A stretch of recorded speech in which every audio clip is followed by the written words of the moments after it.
हाँ, वंदे मातरम बंधुओं, सैफ अली खान का तथाकथित हमलावर पकड़ा गया।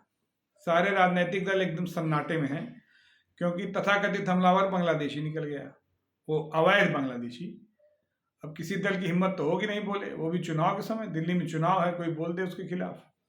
खैर, फिर भी मुंबई पुलिस फिल्मी कलाकारों की सुरक्षा में लगे लगे उनके नजदीक रहते रहते इतनी बढ़िया कहानी बना ले जाने में सफल हो जा रही है कि अब लगता है कि इन पुलिस वालों से स्क्रिप्ट लिया करते थे फिल्म वाले, जो अच्छी फिल्में सफल होती थी।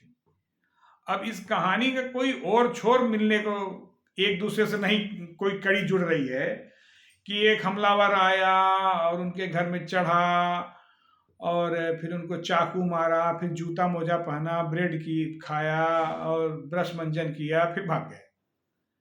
अब ये जो फुटेज दिखाई जा रही है थोड़ी देर की, मुझे संदेह है कि उस फ्लैट की है भी कि नहीं।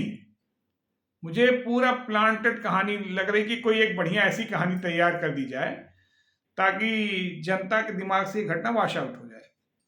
और मुंबई पुलिस इस मामले में फेमस रही भी है। मुंबई पुलिस का लोग इतिहास जानते हैं कि कभी दाऊद के लिए काम करती थी, कभी छोटा राजन के लिए, कभी अरुण गावली के लिए, पैसे ले लेके एक दूसरे को मारते थे। तमाम फिल्में बनी हैं, तमाम लोग दोषी भी हुए हैं, कुछ ही लोग दोषी हुए हैं। अब इतनी बढ़िया कहानी, इसमें डॉक्टर से मेडिकल बुलेटिन की बजाय डॉक्टर कह रहा है को शेर की तरह आया, बाघ की तरह आया, बकरी की तरह आया, हिरन की तरह आया, साथ में तैमूर को लिया था, डॉक्टर पहचान भी ले रहा है।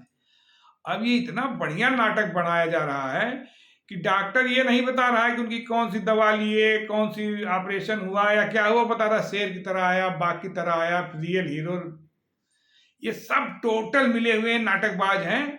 और ये पूरी कोई बहुत बड़ा रहस्य है जरूर घरेलू विवाद का, संभवतः, या कुछ ऐसा, चूंकि विवादित व्यक्ति रहा है, शराब पी के कई दुर्घटनाएं कर चुका है, कई केसों में रह चुका है, तो अब इसको बचाने की पूरी कवायद चल रही है।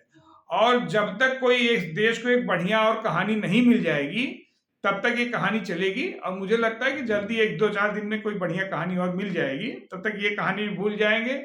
उसके बाद दूसरी लाल फीता शाही की तरह इसमें एक फाइनल रिपोर्ट लगेगी, वो बांग्लादेशी या रोहिंग्या अंदर जाएगा, कुछ दिन बाद जमानत छूटेगा और कहानी सारी ज्यों की त्यों बंद कर दी जाएगी। अब आप ये सोच सकते हैं कि हमको लगता है कि गांवों के में सीसीटीवी कैमरे लग गए हैं, लेकिन उसके घर के अगल बगल कोई सीसी कैमरे नहीं थे, और कैमरे वहीं तक थे जहां करीना कपूर हिलडुल रही है। अब इतना रहस्यमयी, और मुझे पूरा शंका है, पूरा मुझे मेरा अपना गट फीलिंग मेरी कह रही है, ये जो 5-10 सेकंड की वीडियो दिखाई जा रही है ये उस फ्लैट की है ही नहीं है। धन्यवाद।